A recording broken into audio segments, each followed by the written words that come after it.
Bienvenidos a la segunda parte de nuestro programa Economía y Finanzas. Bienvenidos a la audiencia de Radio Huancavilca H830M en la ciudad de Guayaquil y a la audiencia de Cache Radio en el 90.9 FM. Gracias por escucharnos. Y continuamos con nuestra conversación de temas económicos. El economista Arias quiere seguir hablando de cosas internacionales. Ya no se quedó contento que Inglaterra, contracción del 20.4% de su economía. Los Estados Unidos no van a despegar hasta el año 2021. Tienen la tasa de desempleo de 9.2%, si mi memoria no me falla, ¿no? Entonces, la reactivación, entre comillas, comercial, económica, va a demorar. El señor presidente favorito del ingeniero José Javier Orellana, del presidente Trump, no va a ser reelecto. Ya aseguró hace un rato que no, que muy probablemente. ¿Qué tiene la bolita mágica? Es la bolita mágica. El economista Arias quiere ir a Disney. Ir a ver a Mickey Mouse. Ya abrieron, para aquellos que les interesa, ya abrieron, la semana pasada abrieron Universal Studios, si te interesa. No están abiertos todos los restaurantes, ya puedes ver que hay un video, incluso hay videos en YouTube donde te dice cuáles son las medidas que debes tomar para entrar a los parques, ya que te gusta ese chisme a ti, José Javier, para esas amigas que mandas a Disney World de vez en cuando. Eso es básicamente un resumen de lo que hemos tratado hasta aquí, economista Arias. Ahora vámonos con el arroz con menestra. Vamos. Y eso que este fin de semana le hemos perdonado la vida, o no le hemos perdonado la vida. No, le hemos perdonado la vida. Yo creo que nos estamos olvidando del país favorito del economista, Leslie Rodríguez. Sí. Donde estaba el presidente más guapo de Latinoamérica. Pues ya se fue. Ya se fue. Sí. No, pero sí hizo algún comentario ya hablamos del tema de la deuda. La deuda. Pasado una semana más para la deuda de Argentina. Sí, que bueno, nosotros dijimos aquí que tarde o temprano iba a llegar al acuerdo porque el Fondo Monetario Internacional, el Banco Mundial, está con el tema de la política, hay la intención política de apoyar a todos los países. Y que el ministro había hecho esa propuesta del 40%, que sabía que entraba a negociar y, bueno, logró lo que... Para mí es un éxito lo que hizo, ¿no? Claro. El problema ahí... ¿Pero qué tiene que ver el Fondo Monetario en esto? ¿En qué? En la forma de el Fondo Monetario tiene el... Sí, no, para los tenedores de bonos, el Fondo Monetario les vale. No, sí, les vale, realmente les vale, pero la posición... No he estado del lado de los tenedores de bonos, o sea que el Fondo Monetario... No pasa nada, el Fondo Monetario realmente lo que sí hace es que su opinión es un criterio bastante considerado en temas de negociaciones. No, porque en el futuro, cuando Argentina necesite un apoyo, entonces sí necesita el criterio del Fondo Monetario Internacional. Y si no ha tenido la venia, por lo menos el apoyo, digamos el apoyo previo, entonces no va a ser muy bueno el resultado a futuro. Mira, lo que sucede es que los tenedores de bonos esperan que el Fondo Monetario le dictamine, llegue a un acuerdo con el país sobre medidas fiscales. Sí, medidas para asegurar el repago. Exactamente. O sea, el que hace el frenteo es el Fondo Monetario. Sí, para asegurarse del repago, nada más. Los tenedores de bonos están sentados atrás. Sí. Bueno. Pero no hagan lío, dejen que renegocie Argentina, que eso nos va a favorecer a nosotros también. ¿O usted cree que no nos van a favorecer a nosotros? El ingeniero Orellana dijo en la primera sección algo muy interesante. Es que la negociación argentina tiene que ser el piso de lo que Ecuador tiene que pedir. Elabórenos pues, y ilústrenos, ingeniero Orellana. A ver, es que Argentina debe como 60.000 millones al FMI, una cantidad casi parecida a los bonos. 66.700. Ya, entonces nosotros debemos 17.500. Entonces Argentina es mucho más problema para los tenedores de bonos que Ecuador. Además que Ecuador es un país que no tiene geopolíticamente el peso de Argentina. Entonces a nosotros en la negociación nos van a... Primero, a favor tenemos el hecho que nos hemos manejado bastante tranquilos, no se ha hecho mucho ruido. Pero ahorita viene la conversación con el Fondo Monetario, porque dentro del acuerdo que mandó Citibank en la solicitud de extensión del pago de intereses, estaba escrito ahí que Ecuador llegaría a un acuerdo con el Fondo Monetario antes de empezar la negociación con los tenedores de bonos. Entonces, ese es un tema. El segundo tema es que los grandes tenedores de bonos, que son particularmente BlackRock, el fondo de inversión más grande del mundo, y Ashburn, Se podría decir lo mismo con respecto a mercados emergentes. Ya tienen una proforma de lo que van a pedir a Ecuador. Ellos ya a Argentina le dieron también su proforma. Y más o menos Argentina negoció en el nivel que ellos querían. Entonces, la negociación de Ecuador primero tiene que pasar por la negociación con el Fondo Monetario. O sea que ahí en la negociación de Argentina con BlackRock, estás diciendo tú, intervino López Obrador, el presidente de México. No, O sea que... López Obrador BlackRock maneja 4 o 6 millones de dólares. O sea, es un fondo de inversión tan grande que ellos no le van a parar bola al presidente de México. ¿Por qué le van a parar bola lo que diga? Yo le digo lo que he leído, Sí, pero a ver, por eso, pero lo que el presidente de México puede echarse los laureles que quiera. El mundo es manejado de otras maneras. O sea, Pemex está declarado como bonos basura, los bonos de Pemex. Entonces, ¿por qué López Obrador no habla para que no sean basura para Standard & Poor's y para Fitch Ratings los bonos de Pemex? El mundo no es como la gente cree, o sea, esta gente va a venir. Ahora, como bien dijo Alberto, si nos cortan al 52% la deuda, estamos hablando que nos estamos ahorrando 7.000 más, nos estamos ahorrando casi 9.000 millones de dólares. Y eso es importante porque básicamente nos estaríamos ahorrando lo que el Producto Interno Bruto caerá este año. Así sale el número. Pero nada sirve porque aquí 2 años más otra vez falta la plata. Ya, pero y Ecuador tiene argumentos porque todos los inversionistas sabían desde un inicio que Ecuador depende del precio del petróleo. Y ellos lo sabían desde que compraron. Más fácil, Alberto. Del COVID. Más fácil, Alberto. Cuando tú prestas al 10%, ¿cuánto te tardas en doblar la deuda? 72 dividido para 10 en 7 años. Entonces tú sabes que estás comprando algo que básicamente te está pagando una tasa muy alta porque estás corriendo un riesgo muy alto. Correcto, ellos sabían, pero ya dependerá la destreza de los negociadores ecuatorianos que con ese grupo de consejeros económicos tan experimentados, ahora son lleno 4. de academia, ahora son 4, sí, y lleno de experiencia, no dudo que van a estar a la altura de las circunstancias. Pero ya contrataron bancos, ya contrataron a Lazard Frere, a Citibank, a UBS y se me escapa uno. Hay 3, 4 bancos también de asesores en nuestra renegociación de deuda. Le contrataron a Lazard y a UBS porque fueron los que asesoraron a Argentina. Citibank creo que está desde el principio, pero no sé cuál es el 4.º banco. Citibank siempre asesora Ecuador porque es la única banca internacional que tiene oficina en Quito. Sí. Y bueno, saben caerle al pato, ¿no? Correcto. Pero básicamente ya estamos siguiendo el mismo patrón, ¿no? Pero, ¿qué te puedo decir? A ver, el país tiene un serio problema, y el problema es que lo que tú dijiste, que aunque nos ahorremos 9.000 millones en deuda este año, que sería más o menos como el Producto Interno Bruto, ¿qué hacemos el próximo año si tenemos un déficit de 4.000, 5.000 millones de dólares? La caída. A ver, sí. A ver, el problema no es el porcentaje de deuda versus PIB. ¿Ya? El problema es cuánto de lo que se genera realmente permite recaudar impuestos al Estado. Y después de cuánto permite recaudar, entonces ahí tienes que entrar a revisar la calidad de ese gasto gubernamental. Y ahí es donde tú revisas cuál es el porcentaje, en función del total del ingreso del Estado, qué porcentaje se está llevando el salir a hacer el frente a las obligaciones financieras. Entonces, realmente el problema que tenemos aquí nosotros es que no es que nos falta ahorrar, nos falta ganar más. A ver, lo que pasa es que el primer año, el segundo año probablemente nos den un pase libre, ¿no? Que no nos van a cobrar intereses ni amortizaciones, probablemente el FMI, también los tenedores de bonos crean una estructura que al menos 2 a 3 años nos den un pase libre. Pero tú tienes problemas estructurales, ¿no? Uno, el país es muy poco productivo. Así es. Y tiene gastos enormes que no tienen un retorno sobre la inversión. De acuerdo. Tan simple como eso. O sea, has invertido en muchas cosas, pero no muestran su retorno sobre la inversión. O sea, retorno la inversión para las cuentas del Estado, porque para los funcionarios públicos sí muestra un retorno. A ver, ahí Claro. divorcia los conceptos, ahí divorcia un poquito los conceptos y que vale la pena aclararlo.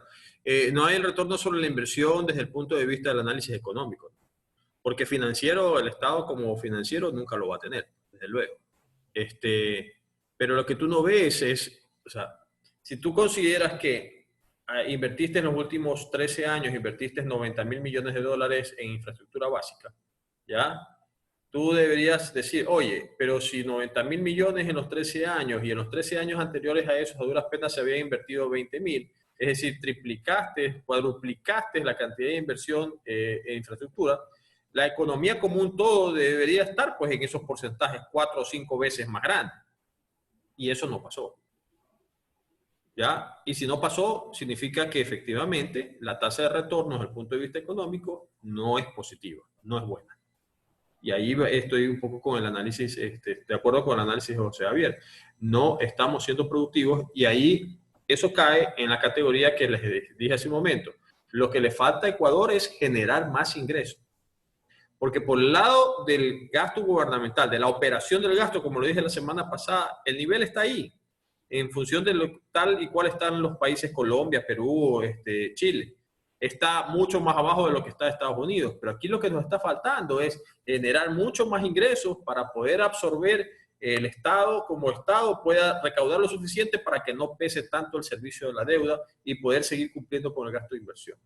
Entonces ya yo diría que las medidas para recortar los gastos se han ido tomando porque sí, hay o han existido ciertos abusos. Pero de ahí, como términos generales, desde el punto de vista macro, yo diría que no hay mucho más que corregir. Es que también Ecuador depende de dos fuentes principales de ingresos, pues su recaudación tributaria, que es casi el 70% de los ingresos del Estado, y el precio de petróleo, las exportaciones petroleras, que es el otro 30%. Entonces, si tenemos una economía que está contrayéndose, pues estas recaudaciones también se van a verse reducidas. Y pues y el petróleo lo hemos visto, esto no ha sido el año para nada, ya venían desde el año pasado el precio manteniéndose en niveles de 50, este año ya sabemos todo lo que ha venido pasando y no sabemos si va a haber una recuperación en el próximo año o el siguiente. Como hay mucha incertidumbre en el mercado, no podemos saber si eso también va a poder generar más ingresos. Entonces aquí sí tenemos un problema en el Estado donde no tiene cómo generar más ingresos. Mira, sobre ese análisis de las fuentes de ingresos para el Estado ecuatoriano, sí, todos los estados del mundo, a excepción de unos 2 o 3 países que tienen esos grandes fondos de inversión que te generan rentabilidad y esa rentabilidad se recapitaliza y le sirve para hacer salvatajes o para aplicarlo para ciertos programas de desarrollo, ya, pero ahí todos los países del mundo básicamente subsisten de los impuestos que recaudan. La parte que sí me gustaría revisar, Leslie, es cuando tú dices, es que también depende del ingreso petrolero. Pero cuando nosotros revisamos cuál es el efecto neto del petróleo frente al presupuesto general del Estado, su composición no es pues tan... Porque si por un lado te ingresa el dinero, por otro lado cuando mantienes los subsidios tienes que gastarlo. Entonces, lo único que tú tienes, lo que te da el ingreso petrolero es básicamente caja, flujo de caja. Sí, claro, correcto. Básicamente es eso, es flujo de caja, simplemente para tener la maquinaria lubricada y seguir gastando, moviendo la economía y parte de ese gasto termina otra vez en las recaudaciones del IVA, porque cuando el Estado gasta, ¿no, verdad? Contrata, paga el IVA, ese IVA se contabiliza como parte del ingreso total. Sí, me van siguiendo ustedes en la explicación. Sí, sí. Entonces, es básicamente eso, porque cuando tú dices, ok, el Ecuador ha recibido 12.000 millones de dólares en venta de petróleo y de sus derivados, ¿no? Y cuando dices, de los 12.000 millones de dólares, ¿cuánto hemos gastado en importación de derivados y en subsidios? Y resulta que estamos gastando como 8.000. Entonces, el efecto neto, 3% del PIB, 4% del PIB, no es más.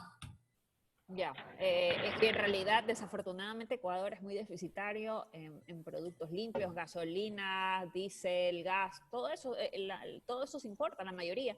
Solo tenías la refinería de Esmeraldas, que algo abastece a la zona norte del país, pero el resto todo se importa. Entonces, por eso era necesaria tener otra nueva refinería, ¿no? Para poder suplir esta deficiencia de importación, que se importa. Estimada doctora Rodríguez, una pregunta. ¿Cuánto se gastó en reparar la refinería de Esmeraldas? En repotenciarla. A ver, danos tú el dato, porque tú siempre preguntas y tienes tú la respuesta. Se gastó muchísimo dinero. Y No, estoy preguntando, pero digamos que fueron más de 1.000 millones, más de 2.000 millones. Fueron más de 2.000 millones, el ¿Cuánto contrato original trabajó fueron por 300, el contrato original fue por 300. A ver, lo que pasa Ya, es que pero la pregunta clave aquí es, ¿está funcionando la refinería de Esmeraldas la semana que pasó? No. No, el problema con la refinería de Esmeraldas es que la repotenciación que tenía estos equipos no era para la calidad de crudo que tenía Ecuador, así que tenían que de alguna manera importar algún crudo que pueda ser compatible con la repotenciación o con los nuevos equipos que habían tenido. Entonces, ahí fue, por eso es que hay paralizaciones a cada rato. Ya, mira, la verdad, hay que decirle la verdad a la audiencia. El problema es que esa refinería de Esmeraldas está en manos de los burócratas. Pues. Los empleados de Petrocomercial y Petroecuador y Petroproducción actúan como burócratas y lo que es de todos no es de nadie. ¿Tú crees que una refinería de ese tamaño en manos privadas tuviera esos problemas? No los tiene. No los tiene, porque en el momento que la refinería comience a tener inconvenientes porque su personal da dolor de cabeza, el personal está fuera. Los votan. Por último, si los tienen que mandar, votarlos a todos y traer trabajadores del extranjero, lo harían. ¿Ya? El tema es que está administrado por burócratas. Entonces están los acuerdos, los funcionarios de las ya lo hemos visto. Vimos ahora estas últimas semanas, vimos el caso de los proveedores de los hospitales. ¿Y qué creen? ¿Que solamente en los hospitales ocurre eso? O sea, en Petroecuador, ¿todos los empleados viven solamente del sueldo? No, señor. Los empleados son socios con los proveedores. Hay colusiones. Si tenías que comprar 5, ordenas comprar 10. Y si tenías que costar 10, pues te termina costando 15. Entonces así no hay pues empresas que funcionen. Y entonces si de pronto está funcionando todo muy bien, de maravilla, durante 2 semanas, hay que dañar algo pues. Porque el negocio es que se dañe, porque hay que contratar el mantenimiento, hay que comprar las piezas otra vez. Que nos estamos olvidando de esa gran verdad.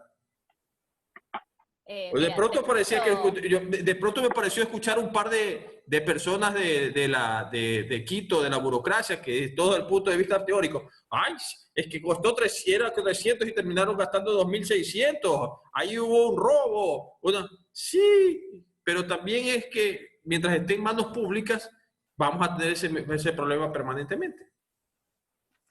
Bueno, yo lo que creo es que cuando hay un tema de carencia en una sociedad, siempre se va a dar este tipo de cosas, ¿no? Por ejemplo, en el caso de Chile, yo que tuve la experiencia de irme a entrenar allá en Chile, porque allá sí todos estos temas son privados, los manejan empresas privadas, y como lo menciona el señor director, sí, es verdad, son muy eficientes, pero ahí luego nuevamente empieza dónde está la negociación entre la empresa privada y cuánto le va a cobrar al Estado por importar estos productos. Entonces ahí nuevamente vienen todos estos temas de análisis, de cómo se ponen de acuerdo. Entonces, puede ser eficiente al momento que sale la empresa, pero de ahí luego nuevamente viene la negociación entre Estado con la empresa privada. Y ahí es donde ha habido algunos problemitas. Entonces, ¿y por qué el Estado tiene que negociar con la empresa privada? Porque ellos son los que importan. Entonces, se maneja, la empresa privada es la que hace, por ejemplo, la importación de gas, ellos manejan la planta de almacenamiento y le cobran un fee al Estado. No se lo van a cobrar al proveedor, no se lo van a cobrar a la empresa privada, eso lo maneja el Estado. Leslie, pero que lo vendan directamente, pues y el Estado solamente es un regulador nada más. Pues. No, ¿Para qué, no lo manejan, ¿para qué lo involucras al Estado? Lo manejan ya sabemos que son ellos. Entonces, por ejemplo, si hay una empresa privada que maneja la refinería, sí, pero le va a tener que cobrar a Petroecuador cuál es el valor, porque normalmente no te van a tener toda la cadena de valor. No te compra toda la cadena. Es que, mira, ese es el tema. Tú me recuerdas a un familiar mío. Cuando no estaba en la cosa pública, entonces sos burócratas, sos vagos, los burócratas, y así, pues no era su conversación. Entonces ese familiar, las cosas de la vida lo pusieron en la burocracia. Entonces ahora dice, ¿cómo es posible que a los profesionales que estén en el Estado, que han estudiado 10 años, le paguen tan poco? Si deben pagarle más, ¿ya? Entonces tú ahorita suenas, dices, no, pero es que si pones la refinería privada, igual tiene que cobrar el Estado. ¿Por qué? ¿Por qué? Si todo negocio tiene que estar en manos privadas. Esa clase de negocios. El Estado, insisto, siempre he pensado lo mismo. El Estado debe estar para regular los mercados, nunca puede faltar para regular los mercados, para la seguridad pública, para la educación y para la salud. El problema es que la empresa privada se mueve por el afán de lucro, y está bien. Claro, No es está bien. fundación. Claro. Entonces, el problema es que hay ciertos negocios que no son tan rentables. Entonces, ellos no se van a tomar a cargo esto. Entonces, si decimos que todo va a ser, por ejemplo, en la parte del tema petrolero, por ejemplo, el tema de la exploración y extracción, exploración básicamente es el negocio más riesgoso y normalmente las empresas no lo quieren hacer. Eso fue la causa por la cual Argentina, por ejemplo, pasó de ser un exportador de gas a ser un importador de gas, porque ya la empresa privada, que era la encargada, no lo hicieron. Tanto es así que ahorita se están ventilando juicios en Estados Unidos porque justamente tuvieron que estatizar, porque ya no tenían, los recursos estaban ahí, pero no le interesaba a la empresa privada hacer la exploración ni gastar ese dinero porque era muy riesgoso. Escuchen un comentario. Ya, pero ¿por qué no le interesaba? Estoy mencionando, porque era muy riesgoso. El riesgo del sector petrolero es básicamente la exploración, porque puedes tener riesgo, que no encuentres nada, no encuentres ningún yacimiento. Entonces, no solo tienes eso. Puedes hacer contrato. A ver, todo es una cuestión también de contratos, pero aquí el problema es el objetivo, ¿no? Cuando tú tienes una burocracia, la burocracia piensa en sí misma, en mejorar la situación económica de la burocracia, expandir el poder de la burocracia. En cambio, cuando tú tienes el sector privado, bueno, sí, hay un interés de los accionistas en el fin de lucro, ¿no? Esa es la razón de ser, el razón de las sociedades de empresariales, ¿no? Pero una burocracia tiene como razón de existencia su sobrevivencia. Por eso es que es muy difícil eliminar instituciones burocráticas, porque básicamente empiezan a tratar de buscar una razón para existir.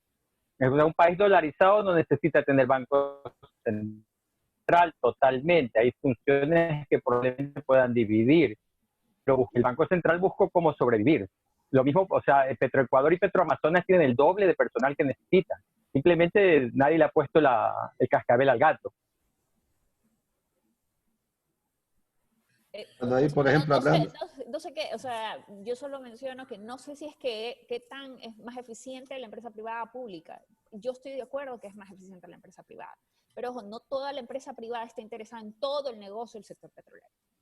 O sea, habrá negocios que sí. Es lo que se dice el examen. Pero es normal, pues.